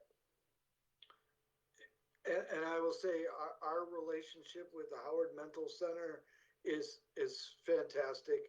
We're in a consortium with several other municipalities in the area, and it's just a cycle that, as well as with addiction, it just keeps going round and round, and it's unfortunately we run into the same people over and over again, and we cannot get them the help that they need. So our police end up being the ones doing that work along with, what's available. I appreciate it that you guys are aware of it. It's just, and as you guys said, if you level fund something, you are falling behind. And every time, like in our CJC, is funded by the Department of Corrections.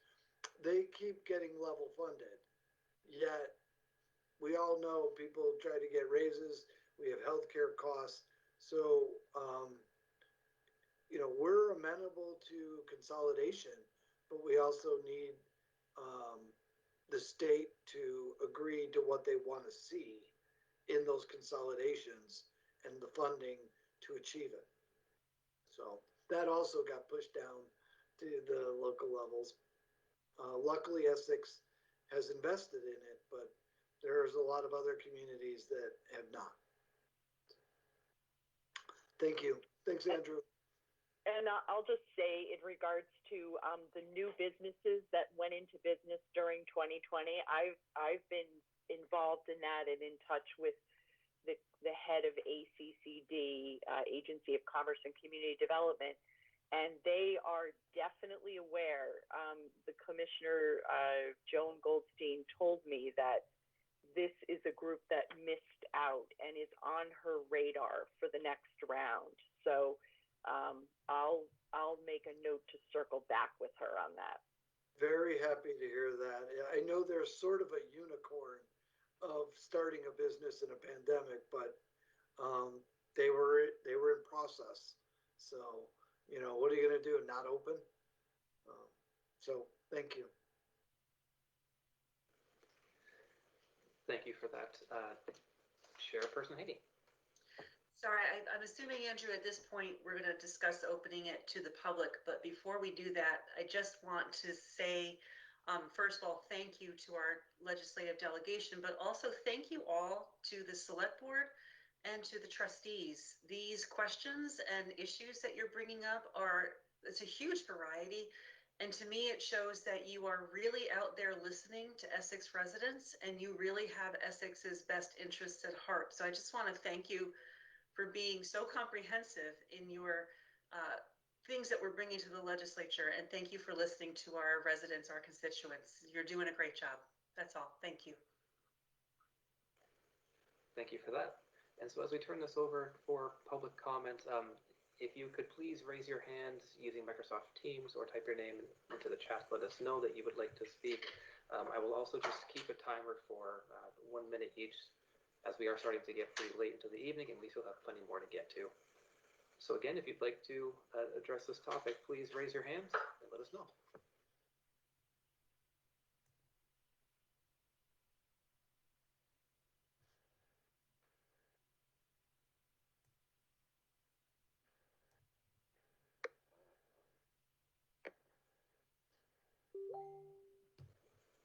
Adam Kavanaugh, why don't you go ahead when you're ready?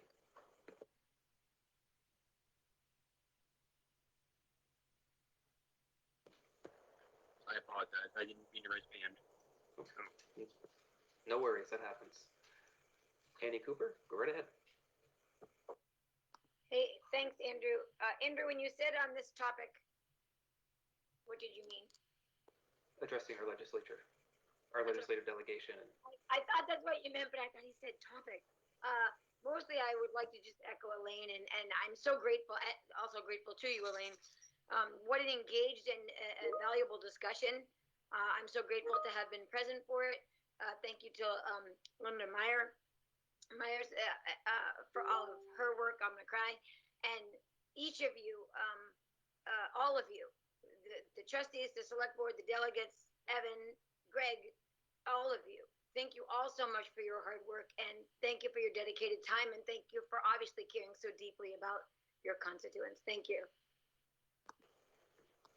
Thank you, Annie. Anybody else before we close this portion of the agenda?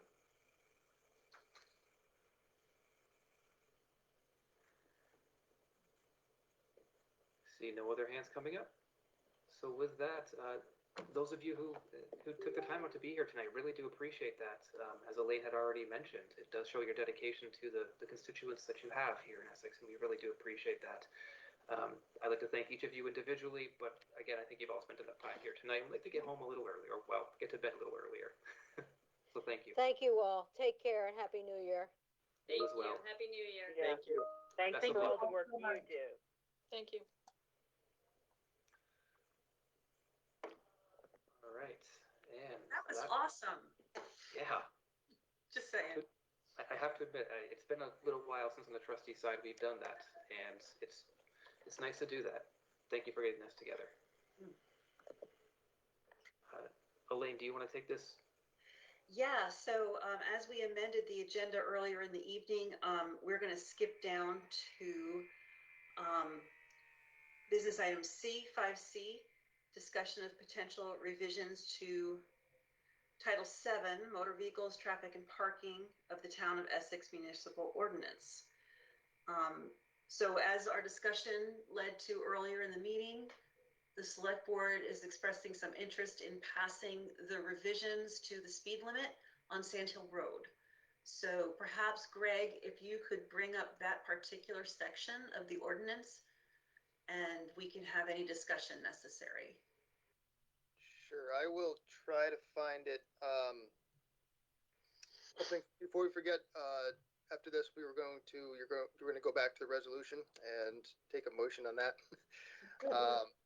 As far as the specific section, if the board wants to see it, I will try to find it. My recommendation or my thoughts on this for tonight, or if there's any feedback that any of the board members have on any of the ordinances, we'll take them back for 5C. That's part of the discussion. I told Lieutenant Kissinger and Chief Hoig not to be here tonight, thinking this would get pulled off the agenda. So if there's anything there, I'm happy to share that message. As far as the Sand Hill speed limit, there might be a couple of sections where it applies one way or another. So my recommendation, if the board wants to make that motion later on tonight, is to just authorize staff to make the necessary amendments to implement a 25-mile-an-hour speed limit on Sand Hill Road and warn a public hearing for January 11th. So with all that, I will try to find the speed limit sections. Okay, I'm just making some quick notes of what you just said. And again, I apologize. So, it was pointed out to me that we did not actually pass the resolution in honor of Linda Myers. So, we should do that without further ado before we move on to additional business. Dawn, I'm sorry, you have your hand up. It's okay. I just want to save Greg some time. He's not going to find the specific wording. I talked to Lieutenant Kissinger earlier, and it's an implicit fact because the signs are posted on Sand Hill, so he won't find the actual wording there. So, yeah, so the only thing that's listed in there is the exceptions to the rule that the speed limit is 25. So it actually says, what it talks about are the sections that are 30 miles an hour are the ones that are defined. And there's a gap in the middle that's 25 because that's the default. That's correct. Yeah. So it's actually in the section that defines the 30-mile-an-hour speed limit zones, not because it's defining the. Right, not the 25s. Okay. So, am I correct in understanding then that Sand Hill Road, without having this right in front of me to look at the moment, that Sand Hill Road needs to be added to the 25-mile-an-hour list? No, an exception needs to be put in for the section where we want to reduce to 25, because it's currently in the ordinance as a 30-mile-an-hour road the entire length. So it needs to be removed from that section, Andy? And there's an exception in there that says that it goes from the intersection with Route 15 to 700 feet north of Founders Road or something like that. Yep, I think I might have found it right here. If you can see my screen. Yes.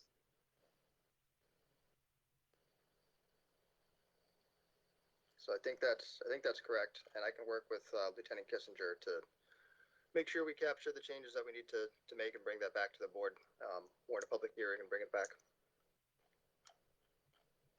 Okay. Thank you for finding that.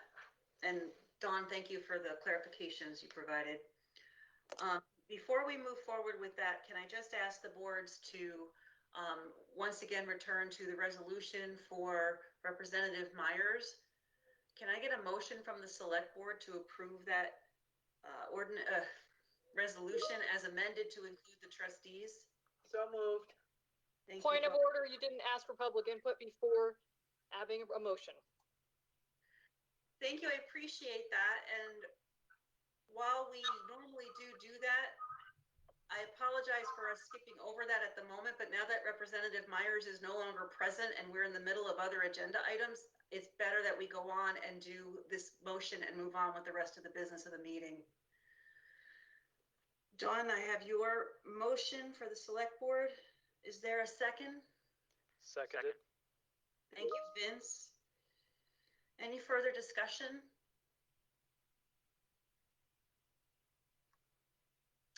Hearing none, all those in favor of approving the resolution for Representative Myers, please say aye. Aye. Aye. Opposed? Thank you. Trustees, can we get a similar motion? I move the trustees approve the resolution recognizing Representative Myers. Second. Thank you, Raj. Thank you, Amber. Is there any further discussion on that motion? Hearing none, all those in favor, please signify by saying aye. Aye. Aye. Anybody opposed? Passed unanimously. Thank you. Thank you again, everybody. I apologize for overlooking that step earlier in the meeting. So, Greg, at your suggestion, you're asking the board to authorize the staff to make the necessary amendments to adjust the speed limit on Saxon Hill Road to 25 miles an hour and to warn a public meeting on that change for January 11th. Sand Hill Road, otherwise, yes. Okay. What did I say? You said Saxon. Close. Same, similar area too. Right church, wrong pew. Thank you. Okay, so that is the motion. Would anyone like to officially make that motion? Yeah, I'll make the motion that the select board authorize staff to adjust the language of the Title 8 motor vehicles ordinance to modify the speed limit on Sand Hill Road in the area around Founders Road to 25 miles an hour, and to warn a public hearing for January 11th. Second. Thank you, Andy. Thank you, Dawn. Any further discussion? All those in favor, please say aye. Aye. Aye. Opposed? Okay. Thank you for being flexible in this, Greg and Evan and the trustees, and you'll come back to us with the remainder of the ordinances for a future discussion? Yes. And thank you so much for being willing to take this small modification up now. Thanks. I appreciate it. Welcome, Andy. Thank you for keeping us on target with that. Okay, we also agreed to amend the agenda to flip the executive session of item G and the discussion on Australian ballot item F to complete the business that we need to complete with the trustees. Can I just say? Excuse me, Betsy, what can we do for you? Oh, okay. On page 21 of your draft, with all of these changes for traffic laws, is where you have the Sand Hill Road changes for the speed limit to 25. That's great. Thank you, Betsy. We appreciate you pointing that out. Mm-hmm. You're welcome. So at this time, then, we are going to go into executive session to discuss the evaluation of a public official. The motion is in our packet. And as I mentioned at the beginning of the meeting, we need to change it so that it reflects including HR Director Travis Sabatazzo and not the Unified Manager. Andy, will you take us in?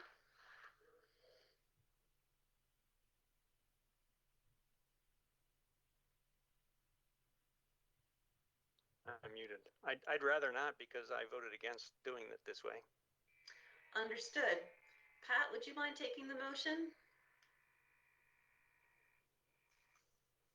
Not at all. I apologize. I'll just need to scroll down to it.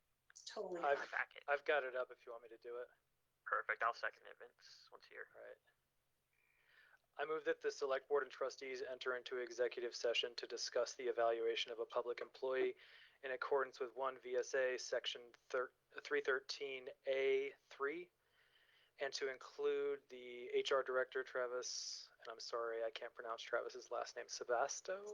Sabatazzo. Sabatazzo. Sorry, Travis. I'm sorry I butchered that. Oh, everybody does. Thank you, Vince. Is there a I will second? second. Thank you.